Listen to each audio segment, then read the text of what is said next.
I'm often asked about what do I drink in my coffee. I love coffee and really enjoy it on the daily. I've cycled in and out for years and years with heavy cream and maybe something called nut pods, which is a non-dairy creamer. But recently, since I would say the last year and a half, I've enjoyed black coffee. I definitely know that's not for everyone, and I want to make a few suggestions. So always make sure that you are buying a very, very quality organic coffee so that you're not dealing with pesticides.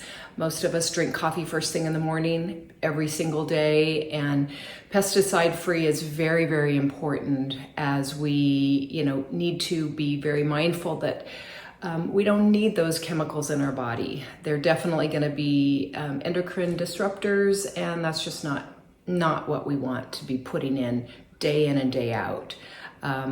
So that being said, how do you lighten your coffee in a responsible way that's going to really increase your body's ability to burn fat and not have a bunch of junk and carbohydrates? Because many times the non-dairy creamers have more carbs, like the oat milks and the almond milks.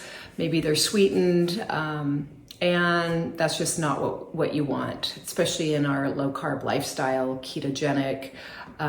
So if you tolerate heavy cream, I definitely want to recommend a organic whipping cream. The whipping cream has very, very few carbohydrates as far as the milk sugars, the lactose. In half and half or whole milk is going to, bump up your insulin and your carbohydrates. And we're definitely making sure that we're keeping our carbs as low as possible. And by increasing the fats in like the heavy cream, you're really going to maximize, first of all, flavor. It's going to be a little sweeter, creamier, and that much more yummy. And so instead of the half and half has a little bit of milk, whole milk, which has carbohydrates, and heavy cream. So just go with the heavy cream. In my opinion, it wins. If you don't want to do dairy, then I'm going to suggest an MCT oil, which some of us do well with MCT oil and some of us can't handle it. If you're not familiar with MCT oil, it is a medium chain fat that is going to help your body kind of tap into, first of all, it's going to curb hunger because it is a fat, no carbohydrates, and it's going to help you get into ketosis. Ketosis is when your body uses fat for fuel, stored fat for fuel, and fat that you've consumed, and it's going to help you get into fat burning mode. And obviously, that's something that is important. But be very careful. Start off slow. I'm going to say like maybe a half a teaspoon. It's not going to add any flavor to the coffee, but it will make it kind of creamy. If you've heard of like bulletproof coffee is a fatty coffee that has no carbohydrates, and it can be, kind of qualify as a dirty fast, kind of extend your fasted window. It has MCT oil and butter, and you whip that up and it's this creamy, delicious coffee drink. I like the MCT oil powder. This does have a little bit of acacia fiber in it, and I think that's what the MCT oil, they add that in so that it is a powder, but it is very, very low carb. This one's an organic, micro ingredients. I buy it on Amazon. I think it gives kind of a creamy flavor, much like the heavy cream taste in my coffee. And I take my little whipper and, let me show you. I take my little little whisk and use that for just whisking the Americano. So I'm gonna make one now. I use the Americano button so that I get a little bit of like a shot of espresso and then some hot water to make more of a cup of coffee. Serving size.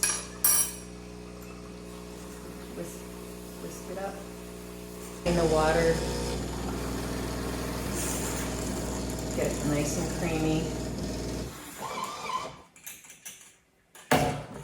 And I know you can't see this because it's only about 4 ounces, but we get a delicious, very frothy and really yummy cup of coffee.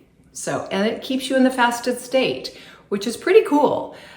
Typically I would do mostly black coffee day to day, but if I want just a little treat or a little bit of satiety, maybe I'm feeling a little bit hungry, or I have been doing more clean fasting and I'm okay with a little bit of fat added in, the MCT powder is the way to go in my opinion. So, hope that helps. I've also got a kind of a different take on steak and eggs this morning.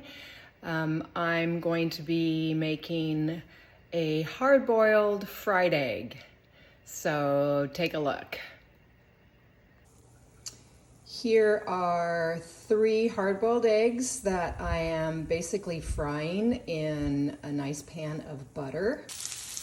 Then I added in a few ounces of leftover beef tenderloin and we'll heat everything up, kind of caramelize the eggs, and voila.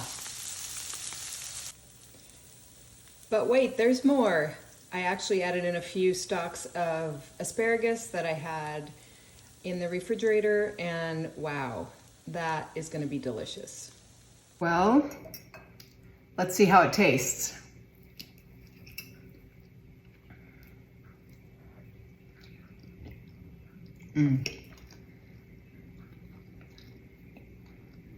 That'll do. Very delicious. And let me just remind you that this whole fat loss journey is not about perfection. Seriously, it's about focus.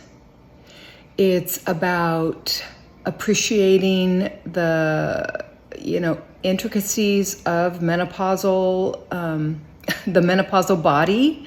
Honestly, it's really, really something that's worth doing. By paying close attention to your macronutrient ratios, your eating, your meal timing, and staying positive, appreciating that there's going to be fluctuations in so many areas of your body. Your mindset is one of the most important things. So let's be clear that you're not going to be perfect at this. Nobody is. I'm not, for sure.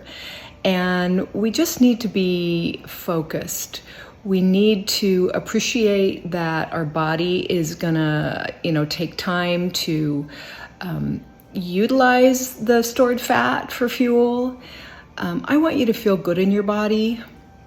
You deserve to feel good in your body. And when you figure out that recipe for success, you basically, repeat it.